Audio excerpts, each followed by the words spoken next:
మిత్రమా, ఒక వ్యక్తికి తాను బయటికి వెళ్ళినప్పుడు ఎదురయ్యే ప్రతి మనిషికి కూడా నమస్కారం చేసే అలవాటు ఉంటుంది. కానీ ఆయనకి ఎదురుపడే వ్యక్తుల్లో ఒక అతను ఆయన్ని హేళన చేయడం, తిట్టడం లాంటివి చేస్తుండేవాడు. ఇది చూడలేని ఒక వ్యక్తి అతను మీ మంచితనాన్ని పట్టించుకోకుండా హేళన చేస్తున్నా మీరు అతన్ని ఎందుకు పలకరిస్తున్నారు అని ఆయన్ని అడిగాడు. దానికి ఆయన ఏమన్నాడో తెలుసా నేస్తమా? అతను నా కోసం తన చెడ్డ అలవాట్లు వదులుకోనప్పుడు అతని కోసం నేను నా మంచి అలవాటును ఎందుకు వదులుకోవాలి అని. కాదంటారా నేస్తమా? శ్రీ కనకదుర్గమ్మ తల్లి ఆశీస్సులతో జ్యోతిష్యం చెప్పబడును. ప్రేమ, పెళ్లి, ఉద్యోగం, ఆరోగ్యం, వ్యాపారం, సంతానం, భార్యాభర్తల మధ్య సమస్యలు, చెడు ప్రయోగాలు, ఇంకా ఎటువంటి సమస్యలకైనా 100% పరిష్కారం చేయబడును. నమ్మకంతో ఫోన్ చేయండి, 100% ఖచ్చితమైన పరిష్కారం దొరుకుతుంది. గురూజీ గోవిందరాజు గారి ఫోన్ నంబర్ 7337226830. ఈ రోజుల్లో గోడకేసిన పిడకలా కాదు, గోడకు కొట్టిన బంతిలో ఉండనేస్తమా. ఇంకొకరికి నచ్చినట్లుగా బ్రతకడానికి నువ్వు బానిస కాదు కదా నేస్తమా. నీతో ఎవరు ఎలా ఉంటే నువ్వు కూడా అలాగే ఉండు. విలువనివ్వని మనుషులకి విలువనిచ్చి నీ విలువ తగ్గించుకోకు నేస్తమా. నువ్వు కావాలి అనుకున్న బంధాలు నువ్వు ఎలా ఉన్నా నీతోనే ఉంటాయి.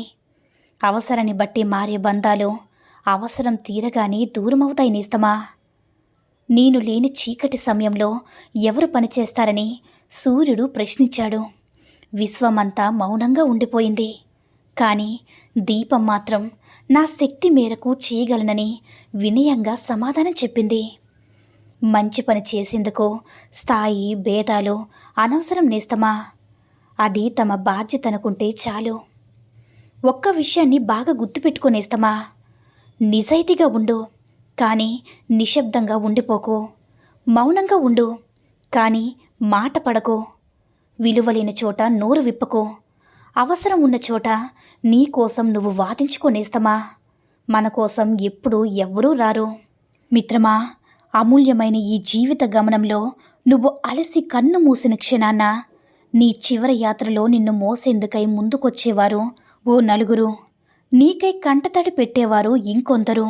అంతేకాని నీ కలలో ఆశయంను బాధ్యతగా మోసేదెవరు? నీ కల నీతోనే కనుమరుగు కానిస్తావా?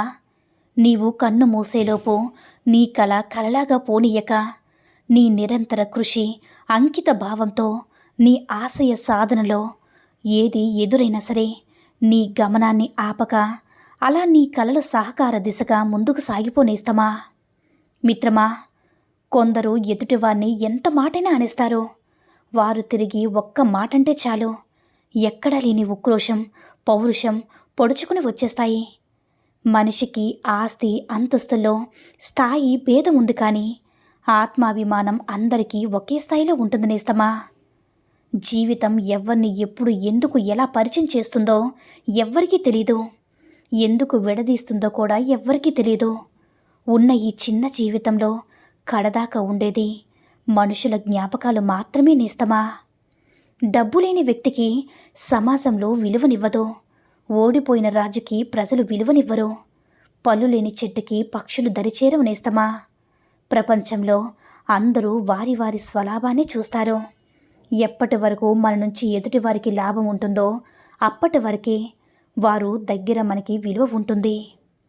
నేస్తమా, గెలవాలంటే కష్టాలను ఓర్చుకోవాలి. బ్రతకాలంటే ఇష్టాలను మార్చుకోవాలి.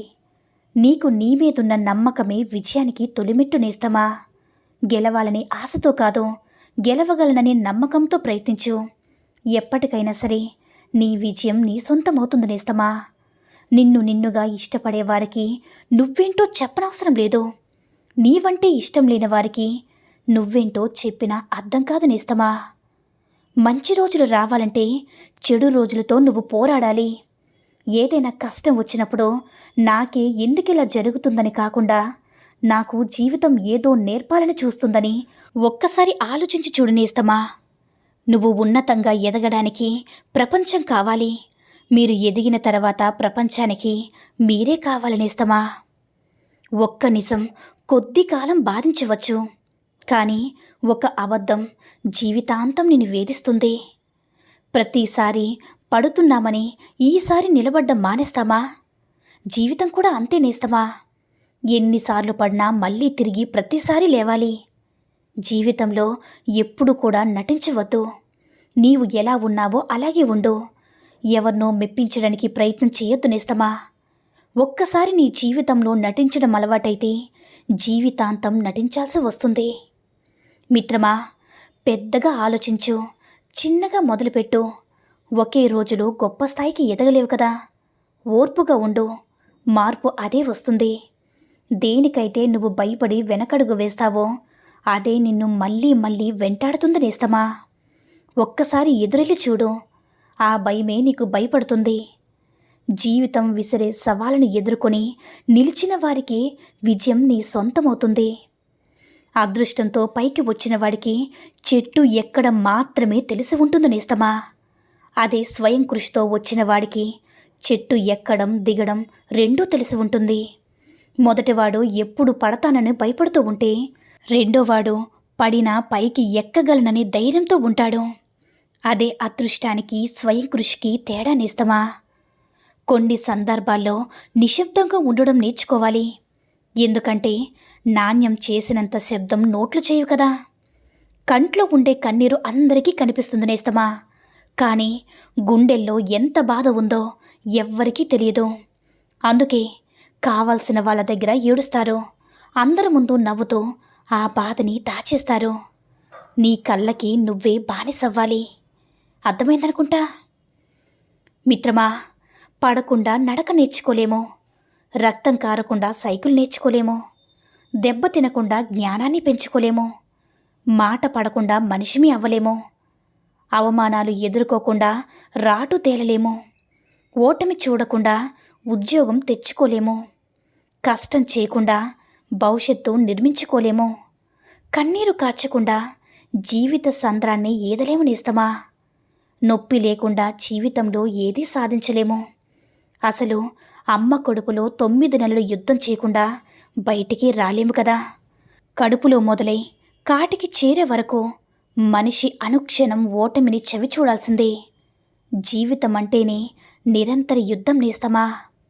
ఆ యుద్ధంలో ఓటమి నిన్ను నువ్వు గెలవడానికి ఉపయోగపడే అస్త్రం మాత్రమే. బద్ధకస్తుడికి చాలా ఇష్టమైన ఒకే ఒక్క పదం రేపు. ఏదైనా గొప్పది సాధించాలనుకున్నప్పుడు శ్రమించే స్వభావం, విమర్శలను భరించే సహనం రెండూ ఉండాలనేస్తమా. సగం జీవితం వాళ్ళు ఏమనుకుంటున్నారో వీళ్ళు ఏమనుకుంటున్నారని ఆలోచనలతోనే అలసిపోతున్నావు. ఊహలు వాస్తవాలకి దూరంగా తీసుకువెళ్తాయి. కానీ ఎంత దూరం తీసుకువెళ్ళినా సరే రావాల్సింది వాస్తవానికి నేస్తమా. నేను చెయ్యగలను అనే నమ్మకం నీకు ఉంటే ఎలా చెయ్యాలనే మార్గం అదే కనిపిస్తుంది. వద్దు అంటే నిమిషం కూడా ఆలోచించక నేస్తమా. కావాలి అనుకుంటే క్షణం కూడా వృధా చేయొద్దు. మార్పు మనం అనుకున్నంత తేలికేం కాదు కదా నేస్తమా. అలా అని అసాధ్యం కూడా కాదు. లక్ష్యం ఉన్నవాడు గడ్డి పరకను కూడా బ్రహ్మాస్త్రంగా వాడుకుంటాడు.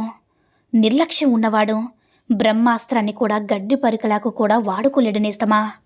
అర్థమైందనుకుంటా. స్త్రీలు ఇలాంటి పురుషులను చాలా సులభంగా మోసం చేస్తారు. భార్య తప్పుడు పనులను మందలించినవాడు, ఆమె చేసే తప్పులను తెలుసుకోలేనివాడు ఏదో ఒక రోజు ఆమె ఇంటిలో నుంచి వెళ్ళిపోవడంతో మోసపోతాడు. సమాజంలో చేతకాని వాడిలా అందరికీ లోకుగా కనిపిస్తాడు. ఒక ఆడదానిపై ఇష్టంతో ఆమె మాటలు నమ్మి ఇంటిలో ఉన్న డబ్బు నగలు దొంగతనం చేసే ఆ స్త్రీకి ఇచ్చే మగాడు ఆమె చేతిలో మోసపోతాడు. తన వారి దగ్గర నమ్మకం కోల్పోయి జీవితాంతం ఒక దొంగలా చూడబడతాడు నేస్తమా. మిత్రమా, ఒక స్త్రీని తన తల్లిదండ్రుల కన్నా ఎక్కువగా ప్రేమించే మగాడు నిజానికి అబద్ధానికి మధ్య తేడాని తెలుసుకోలేనివాడు ఏ స్త్రీని అయితే ఎక్కువగా ప్రేమిస్తాడో ఆ స్త్రీ చేతిలోనే అతడు ఎక్కువగా మోసపోతాడు. తనకన్నా పెద్దదైన స్త్రీతో సంబంధం పెట్టుకున్న పురుషుడు తన యవ్వనాన్ని సమయాన్ని కోల్పోతాడు. జీవితం విలువ తెలుసుకునేటప్పుడే అతడు అన్నీ కూడా కోల్పోతాడు నేస్తమా. అర్థమైందనుకుంటా.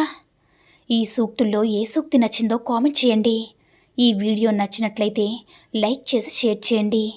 మరిన్ని వీడియోస్ కోసం మన ఛానల్ని సబ్స్క్రైబ్ చేసుకుని మాకు కొంచెం సపోర్ట్ చేయండి. ధన్యవాదములు.